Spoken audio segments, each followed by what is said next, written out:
What's up, everybody? Welcome to the Make an Impact podcast with real stories, real people, and real impact. My name's Stephen Turnbull. I'm an entrepreneur, husband, and father on a mission to empower individuals to share their stories so they can make an impact on you.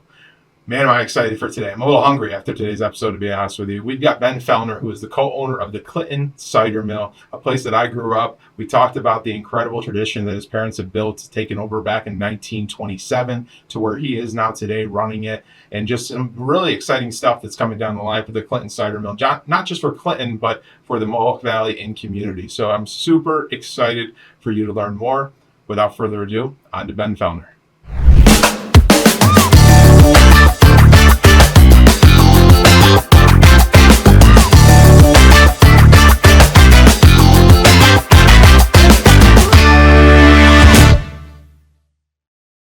All right, everybody, and we are back. We have Ben Fehlner here, co-owner of the Cider Mill. How are you? The Clinton Cider Mill, I should say. I'm good. Nice Here's to be the real here. reason I brought you here today. Sure. We got the door locked. We need the baked potato soup recipe. Can't do it. I can't do it. All right, that's it. Everybody, that's another episode. That was the try.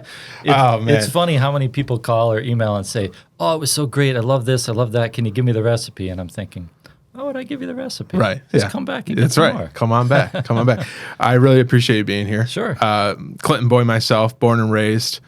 Likewise. August would come around.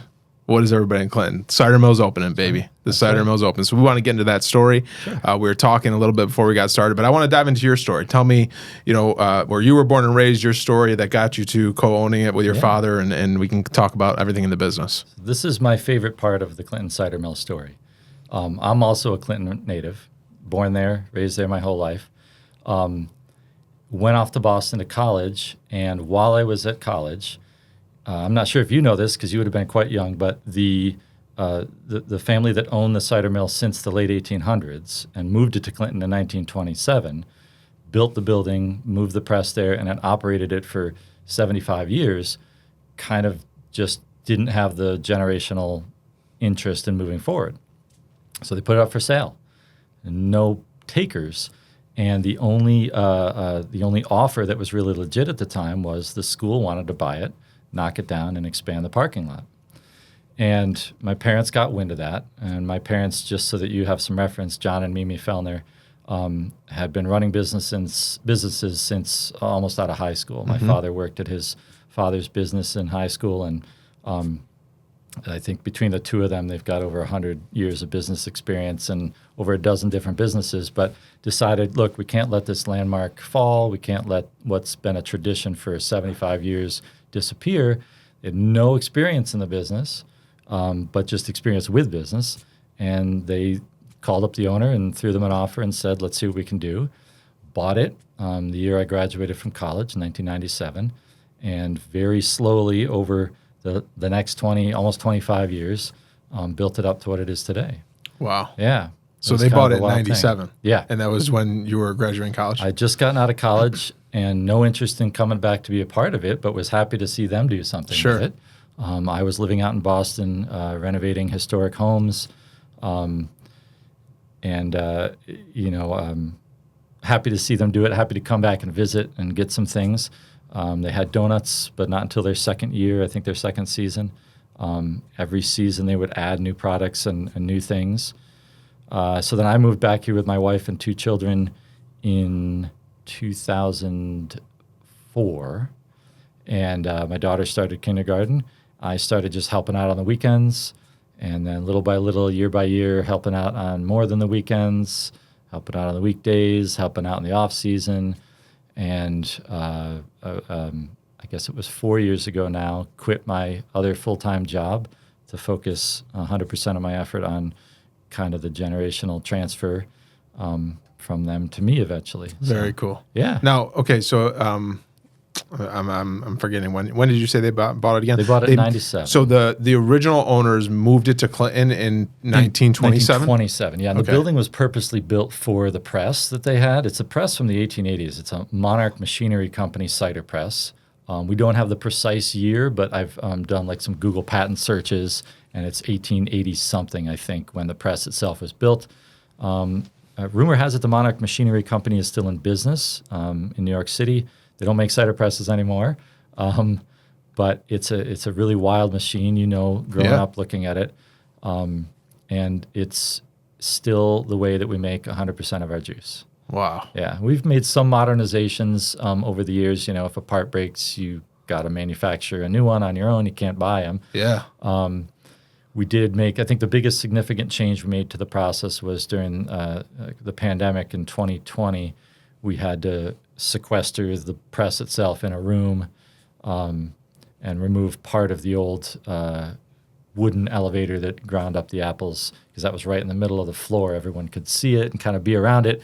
So we missed that, but the new configuration allows people to stand at a window literally inches away from the press and watch all the action happen. So Yeah. we're taking the good with the unfortunate of that time, but it's still the same press, still the same way we've been making it for 98 years now. That's so cool. Yeah. It's such a great point. You can't just go down to the hardware store and grab a new part. Nope, you can't. We got a great guy that works with us who does machining. He's got a machine shop, and when it comes to any of the woodworking stuff, I do that. And so between the two of us, if something breaks, we figure it out. Now, when your parents took it over and bought the existing, what did it look like there at that point? It was still a tradition at the time. It was still very much ingrained in the identity of Clinton, I think.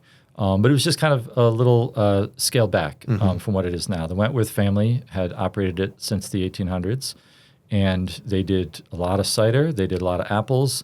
They did some other produce, pumpkins and squash and stuff. That was about it.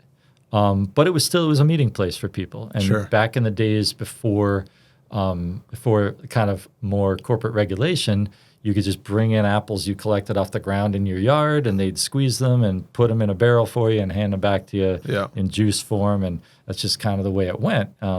That's kind of the tradition of what a cider mill was. You needed a way to store, drinkable liquid for the winter time, whether it be the sweet cider or to ferment it for hard cider or ferment it and then process it for vinegar. Nothing went to waste, and if you didn't have a small press on your farm, you had a centralized mill that could do that for you. So when my parents bought it in 97, they, kind of added things each year. Let's do donuts. Let's make pies. We've now got 15 kinds of soup every day, so you can come in and have lunch. Highly suggest the baked potato soup. It's good Just stuff. saying. You're still not getting the recipe. Mike. I'm just saying. Yeah, we got pot pies, the cookies, donuts, cakes, and breads, and honey and maple. So we try to add a little something each year to make it more of a destination for people in the fall. Yeah, I want to get into all that and just how, it's just the experience, and especially growing up as a kid, it was always exciting when we were going to the grocery store or something, make a pit stop at the cider mill, grab a donut, grab the slushie, whatever it might be. But going back to when they bought it, and you said, I was out of town and didn't have any interest in kind of helping and was glad that they were going to take it on.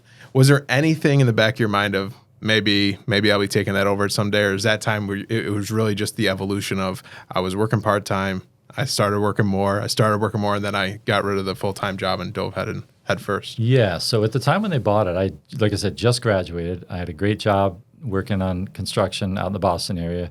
It was fun. It paid me well. No interest in doing anything else but that. That was what I wanted to do. And then strangely, there's kind of an interim between that and where I am now. After about 5 or 6 years of doing that, while my parents were running the mill and their other two businesses, by the way, I was going to ask that. Simultaneously. Yeah. My father was running the Cleaners, which is the dry cleaning shop in Clinton. My mom was running Embroidered Images, which did the logos on the hats and shirts and stuff. So they had three businesses going at the same time. But I decided somewhere along that line that I didn't even want to do carpentry anymore. I wanted to be a teacher.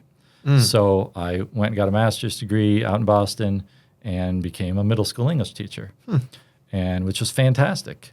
I loved it. Taught out in Western Massachusetts for, I think, 5 or 6 years. Then when we moved back here, I got a job at Little Falls for a couple of years. Then I was working at Westmoreland schools for, 16 or so years, and did enjoy it, but eventually realized that I didn't have the passion for it that you need to be a good teacher.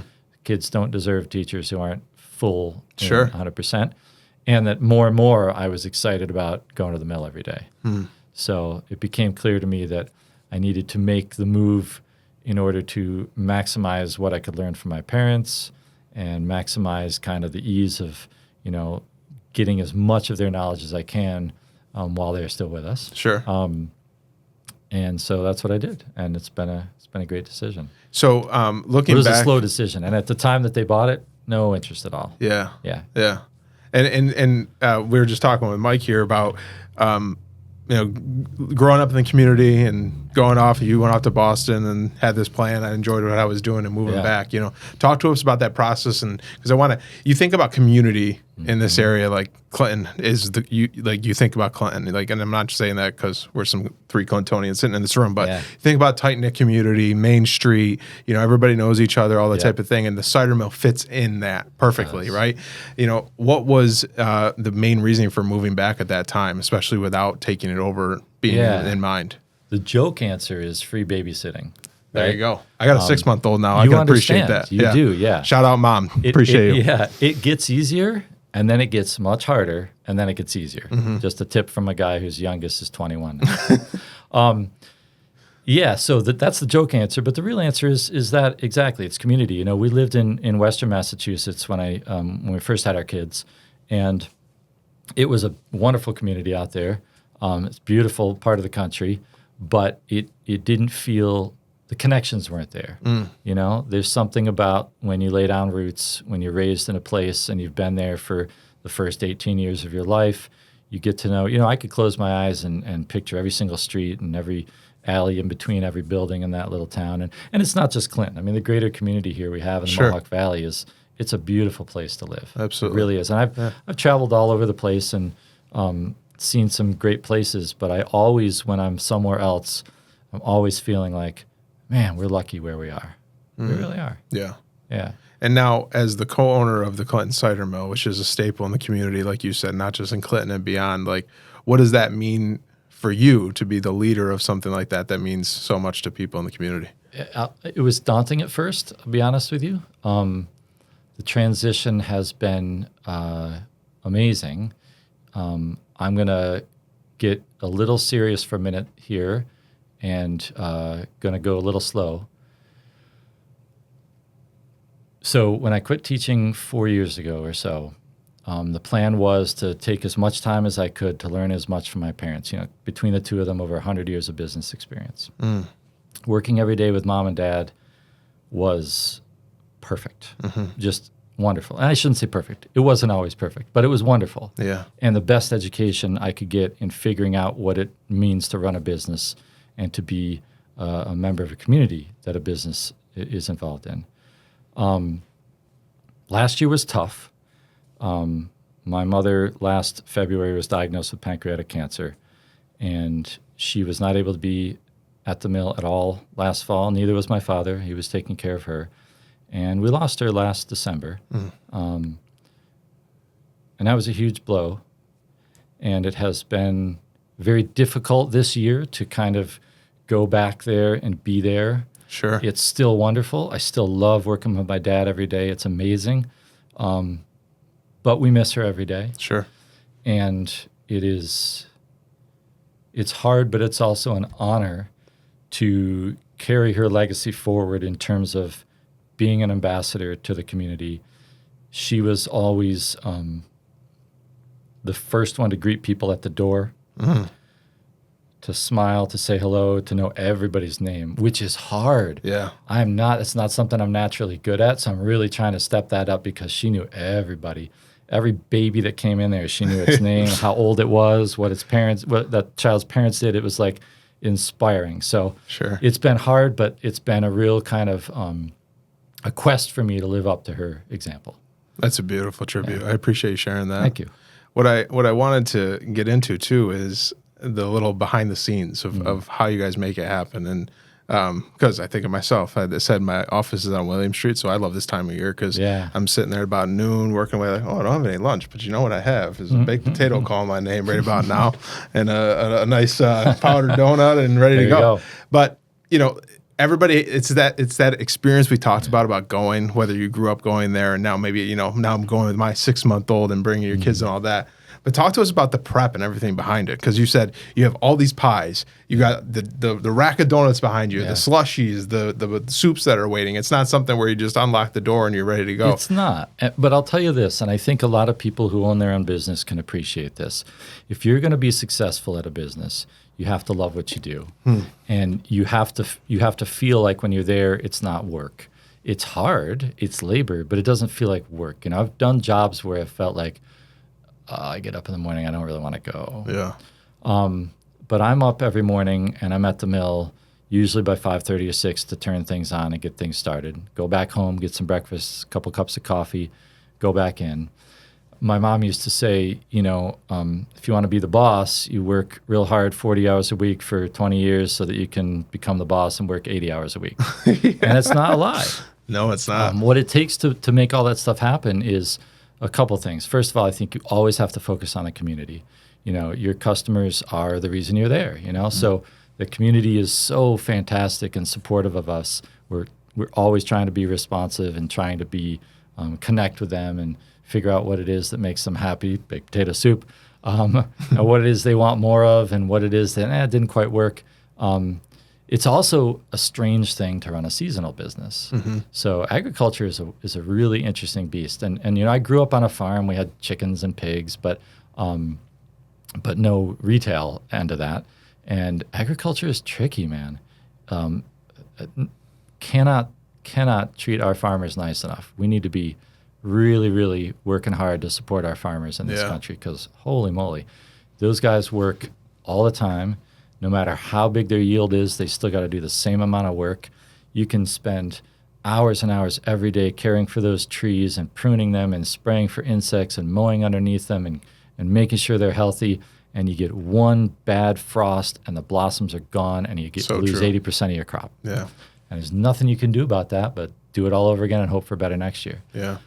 So it's a lot about building community with the farmers we work with and the vendors, you know, the people who make our pies and pot pies, and finding really good people that are willing to come in at 7 in the morning and make donuts. And then it's just, you know, elbow grease and determination. You know, we work hard. I'd offer to come in and help you make donuts, but I don't know how many would make it to the shelf. Yeah. One for me, one for the customer, one for me. It'd be, you know, I'll tell 8 you, o'clock, you'd be saying, well, Steve, where's all the donuts? I do. I hope the public never gets tired, but I do get tired of donuts. I'll eat more at the beginning of the season, and then like by the end of the season, I'm like, all right. That's justified for you. That's it justified. is. Right? There's just so many. I don't get tired of apples. I never get tired of our juice, but yeah, sometimes I'm like, okay, I've had enough donuts for the season. Yeah. So how much of all the stuff that you offer there is done in-house like that? You said we have a lot of vendors we work with. Yeah. So there's a lot of moving parts that where we get things from. And those relationships are really important. You got to find really good people. We've worked with different places over the years. Sure. And found that, you know, this place works fantastic. And this place, I worked for a while, but things changed and now we got to move on to something else. But yeah, those relationships are really important. And we found some fantastic people. You know, I'll do a little mention for Irwin's Fine Food in Utica. If you've not been there for lunch, go there for lunch. They're amazing.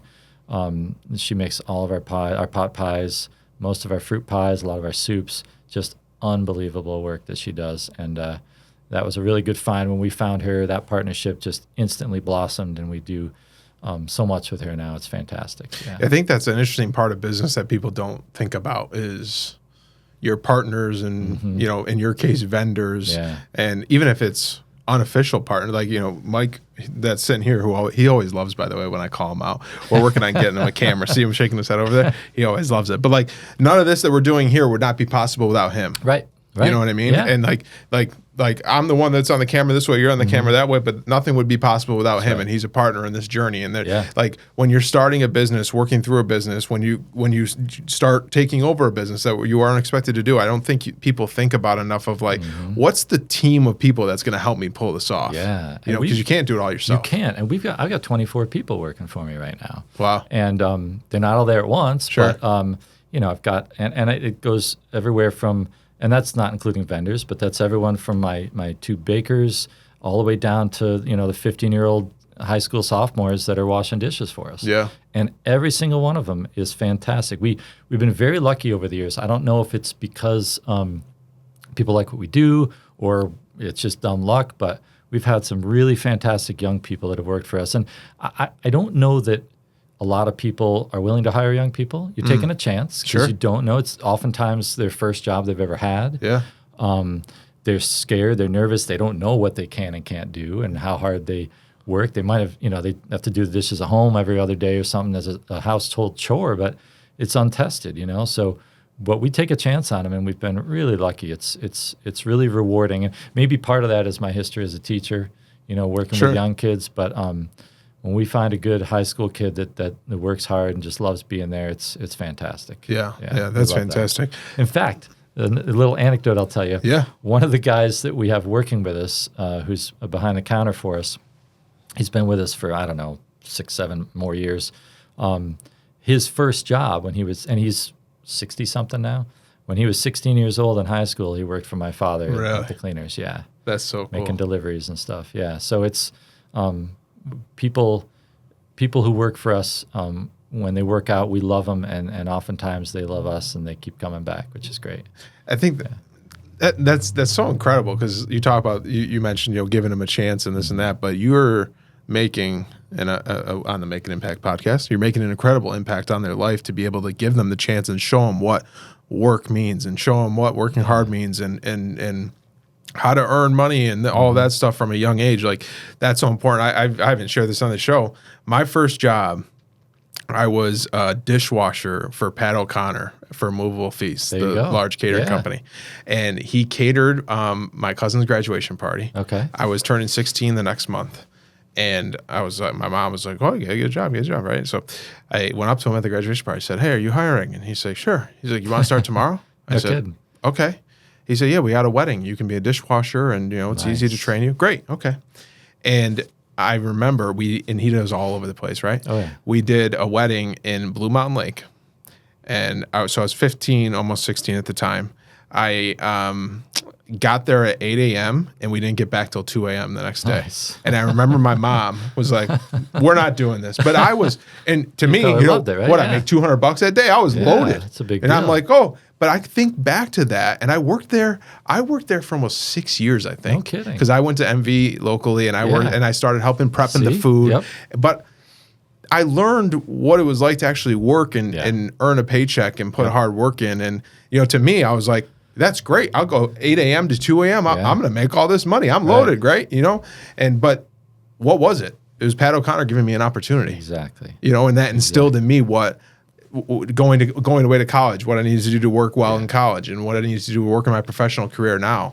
And I'm sure you have multiple success stories around that of, so, yeah. you brought in this young person and they learned how to do this and learned how to do that and can carry it on with your life. That's just incredible. And I think there's a myth right now too that young people don't want to work. Nobody wants to work anymore. Yeah. And we had something like 30 applicants this year. Yeah. I hired 7 young kids, and it's a myth. I'm not sure why, but don't believe it. Yeah. Young people out there are still good people. Kids are still the kids they always were. And Sure. there's a agree lot with of them that. out there that are just looking to figure out how to be an adult and figure out how to make some money, like you said, and Yeah. feel that independence. And there's power in that. Yeah. That's a good thing for a kid to learn. Yeah. Yeah. The last gentleman we had on, we were talking about completely different topic, but one thing that's around this, we were talking about how important it is to make mistakes. Oh, yeah. And you talk about the topic we're on of bringing in a young kid of maybe they show up a little late and you can tell them why they need to be on time for their job, Absolutely, yeah. and then it gives them, you have to fail forward. I love this statement, right? You got to fail forward. You make these mistakes along the way, and that can relate to when you're taking over the helm and making this mistake around here. yeah. And I'm sure there's stories around that, yeah. but giving those young kids an opportunity, man, what a blessing that is in their lives. It's And incredible. my parents have both always done that in their businesses. I remember growing up, that was one of my first jobs, was helping them out. And there were a lot of young kids that worked with them over the years. And I don't know what started that in their heads, but it's always been a value that they've had. And we're going to continue that because it's been great. It really has. Yeah. I'm going to ask a question that's Yeah. completely selfish, and I try to Okay. make sure that it's all for the listeners. We've hired enough for this year. We don't need any more Oh help. at the man, moment. I'm right down the road. Man. I'm right down the road. I can Something carve might out happen. a little time. You give me your resume. We'll take a look at it later. When can we get baked potato soup year round? Okay, so Here it is. this is a good question. No, this is a great question. So this is a big story, right? Mm-hmm. So gosh, I think it's been, like 5 years ago now, or maybe even 6 years ago now, that the village of Clinton and the town of Kirkland partnered together to submit this application for the state Downtown Revitalization Initiative grant. We worked on it for 4 years. Each year we were a part of that application. We put in some ideas. We wrote up proposals. We worked up cost estimates. And finally, the last year, the governor awarded Clinton and Kirkland that DRI grant. It's a $10 million grant. Wow. I forget how many projects are involved in it, or at least were involved in it when it was awarded. And it's fantastic. What a great opportunity. Now, the asterisk at the end of that sentence is that this is state grant money, and that is not a fire hose. That's a slow drip. Mm-hmm. And I don't mean that they're not willing to give the money, but it's a slow process. Mm-hmm. And we're used to doing things because that's just the way you do when you have a small business, where we get an idea on Monday, we figure it out on Tuesday, we're at the lumber store on Wednesday. Mm-hmm. And you can't do that with this. So I remember when we had that picture of us in the paper down in Cooperstown with the mayor with a giant check. It was an awesome day. And then, that first day of that season when we opened up, this was 2 years ago now. You guys open year-round now? No, not yet. It's going to take some time. It's a long process. There's a lot of paperwork involved. You have to figure out how to fund it because you pay for it all. And then when you're done, you submit receipts, and the state says, here's your portion of it. Yep. And if you've not done it properly, sorry, you're out of luck. Mm-hmm. And this project that is much bigger than you might have ordinarily taken on is now all on you. So we have to be very careful, and we have to move slowly. And there's also this weird thing that we have where, because we're a seasonal business, we have to figure out how to start a project that's going to take 6 months to complete and be finished in time to open for the season. Mm. If our completion date, because of you run into a snag, unexpected things happen, and all of a sudden it's August 15th and we're 4 weeks away from completing the project, that's a bad thing. Mm-hmm. We've about to pay bills for 12 months. We're only making money for 3 right now. Right. So we have to be really cautious about when we start and how we figure it all out. And we got to make sure that everything's done properly so that grant isn't jeopardized. Sure. So I knew the short answer is it's coming. It's coming. And my hope is that we're going to be able to time it for our centennial year. So 2027 will be our centennial year. I'm hoping that we'll be able to do a grand opening of the new project at that time. So can you tell us what the new project looks like yet, or just on the base level? It's publicly available. Okay. At least the initial 2 years ago presentation was. Sure. So if you've been there this year, you'll notice that we've converted the backyard into extra parking. Yep. We've removed a couple of the outbuildings and built kind of a pole barn structure on the back of the building that is housing what those outbuildings did house. So that's kind of phase one. Phase two, which will be the official DRI, involves expanding the footprint of the building itself to the south a little bit and providing, so we have a more interior space, a little more porch seating. Right now, we don't have insulation in that building. So at the end of November, if we don't blow all the water out of the pipes, they freeze. Mm-hmm. We can't stay open year-round. Or we can't stay open any later than we do, really, very feasibly. So the new space will be insulated. There'll be hopefully a second story or some sort of like a balcony-type area for seating. There'll be some indoor seating so you can eat indoors.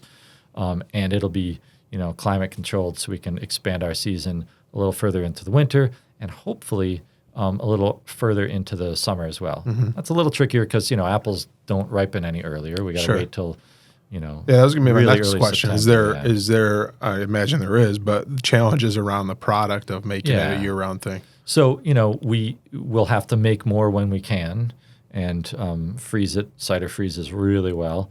There's some interesting things around that actually, because if I were to take the apples that we had picked yesterday, we just got a bunch of Honeycrisp and Galas and Macintosh. If I were to squeeze those right now, it would be so tart nobody would want to drink it. So apples naturally increase in sugar content as the season goes on. So early apples are tart, late season apples are sweet, just as a general rule. So cider, early season apples really tart. If you go to the grocery store in August and you buy yourself an apple, that was picked last fall. You won't get a grocery store, or it was picked somewhere not of this region, right? Sure. A New York State apple you buy in the grocery store right now is not from this season. That's from last fall. Interesting. They just aren't really edible. You can make stuff out of them, but they're really tart. So you want a later season apple for eating and for sweet cider, and for hard cider for that matter, because you need sugar content to make good hard cider. We'll talk about that later because that's another aspect of the DRI. I can make hard cider, I think. Maybe that's where I can come in. You could. There you go. That business hopefully will be up and running sooner, is my hope. Oh, I love I'm hoping that that'll be next year. I can't make any guarantees, but that's my hope. That's amazing. Yeah. Well, one last question. Yeah. When you think of what I love is when you get someone. I'm thinking of put myself in the shoes of someone from out of town. Okay. Right. And I'm like, hey, let's go down to the cider mill. And what are they going to think? Oh, we're going down to the cider mill. They're going to think of the donuts but you like the soups, the pies, everything else. And this journey of coming into the business part time, coming in full time, taking it over, all of that. What keeps you thinking about the changes? You talked about we react to the community. The community is our customers. What works well, what's not. But and you also said how we have 3 months to make the money, this and that. It's currently not a year-round thing.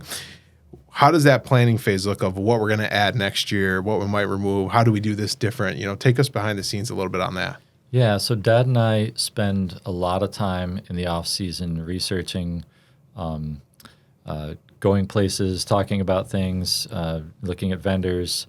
I spent a great week with my wife out in Portland, Oregon 2 years ago at CiderCon, which is a national hard cider convention, which was really a lot of fun. I'm hoping to go this winter. It's in, I think it's in Rhode Island this year. It was in Chicago last year, so that's a lot of fun. So yeah, you're doing a lot of research. You're thinking about, what went well. You're looking at all the numbers, what went really well last year. I got data going back to 1997, but real good computer data for the past, I think, 12 years. That you're comparing numbers year to year and figuring out where your trends are and what needs to be supported and what maybe ought to be dropped off and try something new in that space. And you're listening to people because people all the time are like, hey, have you got this? Do you sell this? That's part of the reason we're getting into the hard cider game is every year, you guys sell hard cider too? Oh, not yet, but we're working on that. So, and that was kind of a reason for us getting into that space. And it's just about spending the off season with your ears open. And my dad's a very unique guy. And this is not a joke.